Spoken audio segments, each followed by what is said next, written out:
Bonjour. Alors aujourd'hui, on va parler du signe d'une expression, notamment du signe d'une expression qui comporte une exponentielle.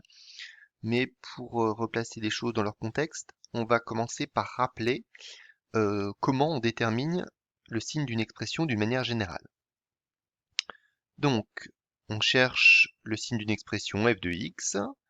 La première chose importante à se demander, c'est est-ce que le signe de l'expression est évident? Souvent, on oublie de le faire, on applique des méthodes compliquées et puis souvent on fait des erreurs, hein. Donc c'est très important de ne pas manquer cette étape-là. Si le signe est évident, c'est-à-dire que l'expression est toujours positive ou toujours négative, il suffit simplement de donner la réponse, que ce soit dans un tableau ou par une phrase. Ensuite, si le signe n'est pas immédiatement toujours positif ou toujours négatif, la deuxième question à se poser, c'est est-ce que la forme de l'expression est remarquable? Alors, les formes remarquables qu'on connaît, c'est le premier degré, on l'a étudié en seconde, le second degré, on l'a étudié en première. Dans ce cas-là, on sait qu'il faut utiliser delta pour avoir des renseignements sur le nombre de racines, la valeur des racines et par conséquent le signe. Ensuite, autre forme remarquable, les produits et les quotients qu'on sait étudier. À ce moment-là, il faut faire un tableau de signes multilignes. Quand on dit qu'il faut faire un tableau de signes multilignes, pour chacune des lignes intermédiaires qu'on sera amené à faire, il faudra revenir à la première étape pour, pour chaque facteur, pour le numérateur, pour le dénominateur d'un quotient. Il faudra de nouveau adopter la démarche, se demander si le signe est évident, si la forme est remarquable, etc. Ensuite, si l'expression qu'on vous propose n'a pas une forme remarquable, la question qu'on se pose, c'est peut-on transformer la forme? C'est-à-dire, peut-on la mettre sous une forme remarquable? Alors typiquement, les choses qu'on se propose de faire de manière courante, c'est de factoriser pour mettre sous la forme d'un produit ou de faire une mise au même dénominateur pour mettre sous la forme d'un quotient. Ensuite, si la forme n'est pas remarquable et qu'on ne peut pas la mettre sous une forme remarquable, en dernier recours, c'est la méthode qu'on présente aujourd'hui, mais j'incite, c'est un dernier recours, on peut se demander quand est-ce que l'expression est positive, quand est-ce que l'expression est négative et quand est-ce que l'expression est nulle. C'est-à-dire chercher par nos propres moyens sans connaissance particulière. Alors, je propose quelques exemples pour montrer comment on applique la démarche. Alors, moins x carré moins 6. Là, vous devez, de manière évidente, considérer que cette expression-là est négative. X carré, c'est positif, mais si on prend l'opposé de x carré, c'est négatif. Et si on ajoute un nombre négatif, un négatif plus un négatif, ça donne un nombre négatif. Le signe est évident. Donc ici, le signe est évident, ça veut dire que pour cette expression-là, vous allez être amené simplement à faire un tableau dans lequel vous allez porter une seule information. Le signe est toujours négatif. Ensuite, deuxième expression proposée, x carré moins 6, qui est peu différente de la précédente. Par contre, ici, le premier terme est positif, le second est négatif, le signe n'est pas évident. On ne peut pas connaître immédiatement le signe de l'expression. Par contre, c'est une expression d'une forme connue, c'est une expression du second degré, on l'a étudiée, on sait donc trouver son signe en appliquant une méthode qu'on a vue en première. Donc, c'est une forme du second degré, on utilise notamment delta. Il existe d'autres méthodes, hein, si vous êtes un peu à l'aise avec le second degré, qui peuvent être plus courtes, mais la méthode générale, c'est avec delta. Troisième expression. Ici, le signe n'est pas du tout évident, hein, vous avez beaucoup de choses dans cette expression-là. Par contre, sa forme est remarquable. On remarque immédiatement que c'est un quotient. On va donc être amené à faire un tableau de signes multiligne, puisque c'est une forme remarquable. Expression suivante. Donc cette fois avec une exponentielle. Alors, parfois les élèves se laissent un peu piéger par le moins qui est écrit ici.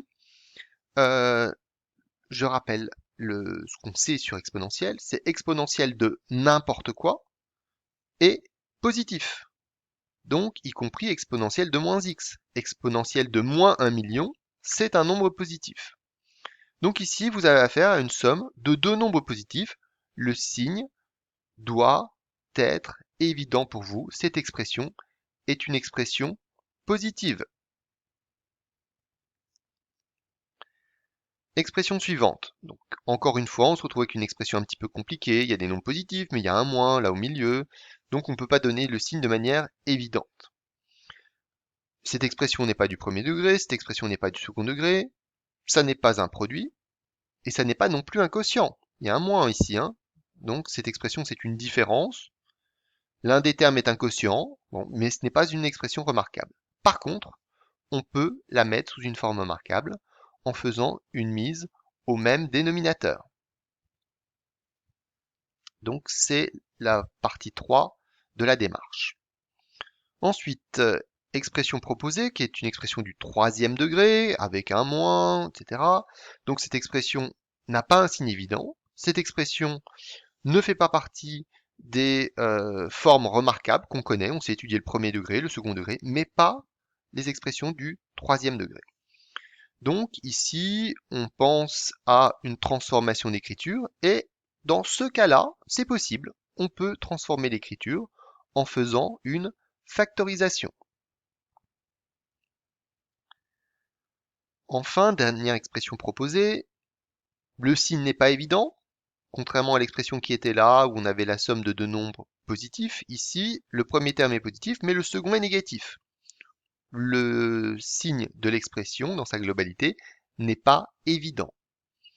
Ce n'est pas une forme remarquable, et on ne peut pas faire une factorisation intéressante, on ne peut pas mettre au même dénominateur.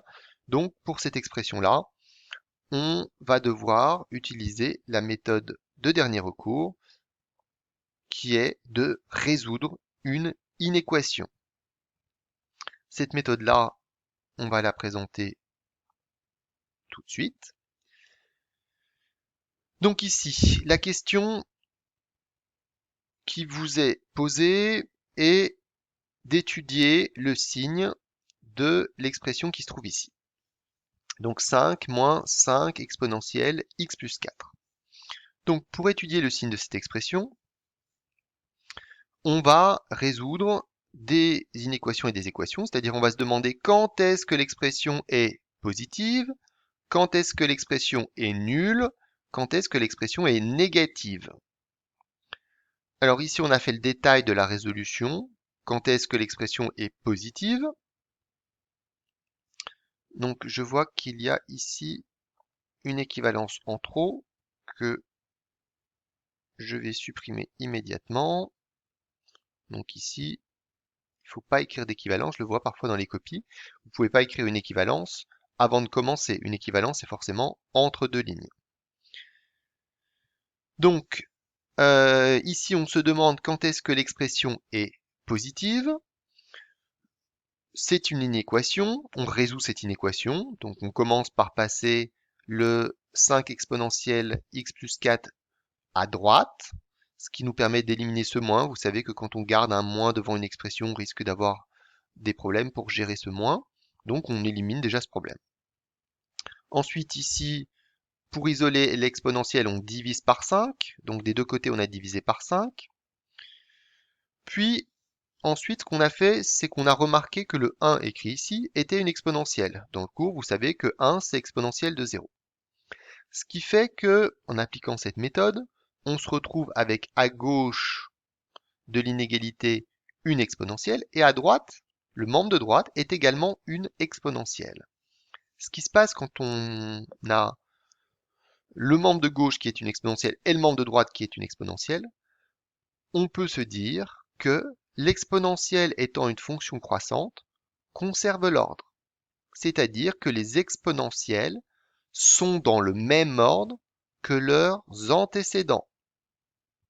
Donc ici, l'antécédent de exponentielle 0, tout simplement, c'est 0. L'antécédent de exponentielle x plus 4, c'est x plus 4. conservation de l'ordre, car la fonction exponentielle est une fonction strictement croissante. Donc c'est la méthode qui nous permet d'éliminer les exponentielles. Vous ne pouvez le faire que si vous avez au préalable isolé l'exponentielle qui fait partie de l'expression. Une fois qu'elle est isolée, vous regardez ce que vous avez de l'autre côté. Ce que vous avez de l'autre côté, il faut essayer de le considérer comme une exponentielle. Si vous y arrivez, ça vous permet de retirer les exponentielles avec ce raisonnement en disant que la fonction exponentielle est une fonction strictement croissante. Ensuite, il vous reste simplement à isoler l'inconnu, x, et une fois l'inéquation résolue, on termine en interprétant correctement ce qu'on a trouvé. On s'est demandé ici en rouge quand est-ce que l'expression est positive. Ça va nous permettre d'aller écrire un signe plus quelque part dans le tableau de signes. Quand est-ce que l'expression est positive? Quand, il faut faire attention en lisant l'expression, x est à droite ici, hein, il faut bien lire, quand x est inférieur à moins 4. Quand x est inférieur à moins 4, c'est ici. Quand x est entre moins l'infini et moins 4. Dans cette zone-là, l'expression est positive. Donc faites attention, j'ai bien écrit en rouge ici la question qui est posée et la réponse, ici, le plus en rouge.